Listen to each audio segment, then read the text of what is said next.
بسم اللہ الرحمن الرحیم۔ آج کا ہمارا ٹاپک ہوگا تحریک طالبان افغانستان کے متعلق۔ تحریک اسلامی طالبان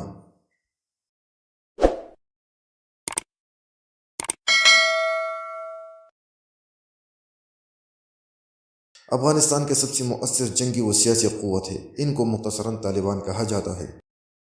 نسلی اعتبار سے یہ پشتون ہے۔ یہ وہ لوگ ہیں جو روس کے افغانستان میں آمد کے بعد افغان جہاد میں مجاہدین کے ساتھ مل کر لڑتے رہے۔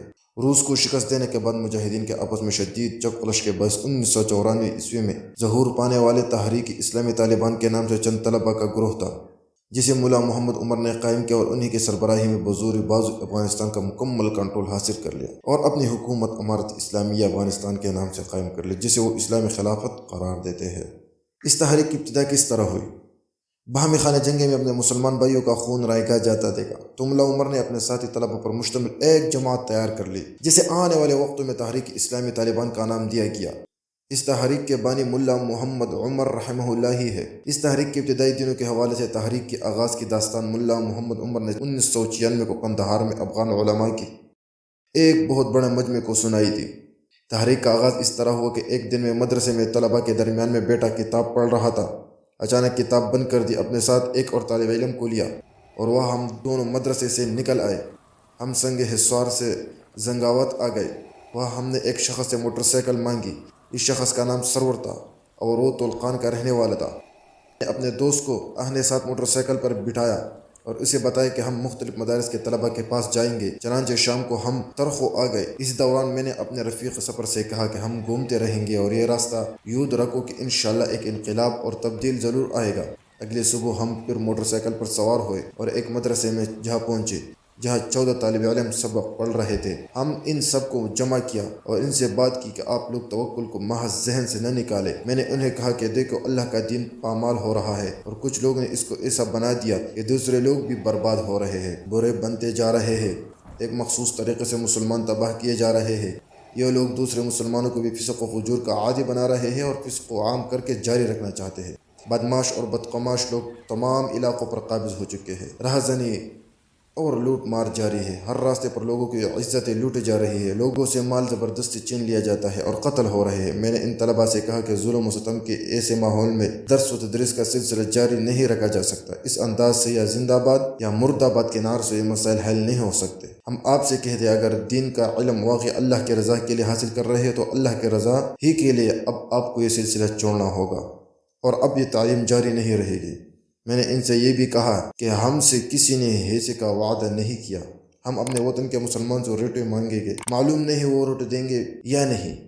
ہمیں پھر پڑھنے کا موقع بھی نہیں ملے گا، کیونکہ یہ کام ایک دن ہفتے کا نہیں اور نہ مہینے یا سال کا ہے۔ یہ بھی معلوم نہیں کہ یہ تبدیلی کس کے بس کی بات ہے یا نہیں۔ میں نے ان طلباء کو غیرت اور حوصلہ کے لیے بھی کہا کہ جب یہ فاسق اور فاجر لوگ اس شدید گرمی میں ان گرم پتھروں پر بیٹھ کر اللہ کی نافرمانی اور اللہ کے ساتھ دشمنی کر رہے اور کل عام یہ کام کر رہے، لیکن اس کے باوجود ہم دین کی خدمت کرنا چاہتے ہیں تو اعلانیہ نہیں کر سکتے۔ آپ لوگ اتنی غفلت نہ برتے اور اتنی بے ہمتی کا مظاہرہ نہ کرے۔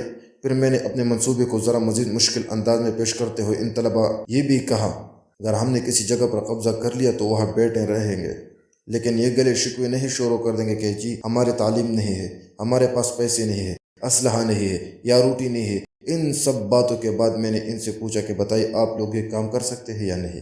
الہ کی قسم ان 14 طلباء میں سے ایک نے بھی یہ نہیں کہا کہ میں یہ کام کر سکتا ہوں یا کرنے کے لیے تیار ہوں۔ ان سب نے مجھے یہی کہا اگر جمعہ کی رات جب مدارس میں چھٹی ہوتی ہے آپ کوئی کام کرنا چاہتے ہو تو ہم ساتھ دے سکتے ہیں ورنہ نہیں۔ میں نے ان سے پوچھا جمعہ کے بعد یہ کام کون کرے گا؟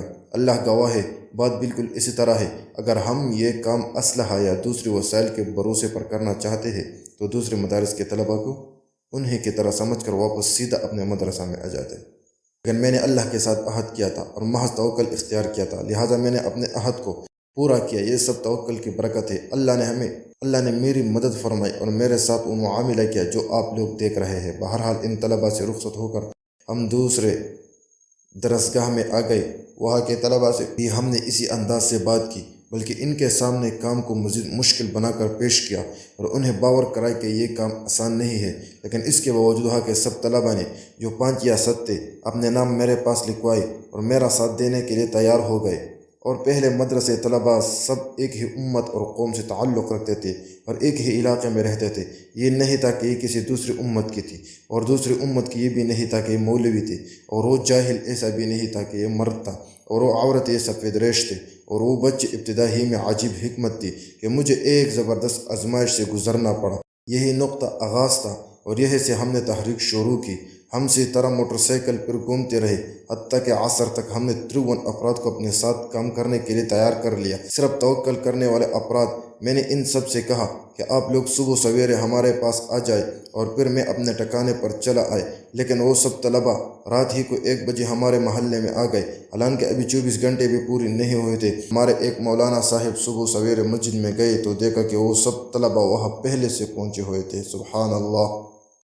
اسی دن صبح 10 بجے ہم اپنے ساتھ 2 ڈرائیور بھی لے آئے۔ پھر ہم نے اپنا ایک آدمی حاجی بشیر نامی شخص کے پاس بھیجے اور اس سے 2 گاڑیاں مانگے۔ اس نے گاڑیاں فراہم کر دی۔ پھر ہم اپنے ساتھیوں کو کشک نخود لے آئے۔ کچھ اور افراد بھی ہمارے ساتھ ہو گئے۔ جب تعداد بڑھی تو ہم نے اپنے ٹھکانے سے 5 میل کے فاصلے پر اسلحہ اکٹھا کیا اور کام شروع کر دیا۔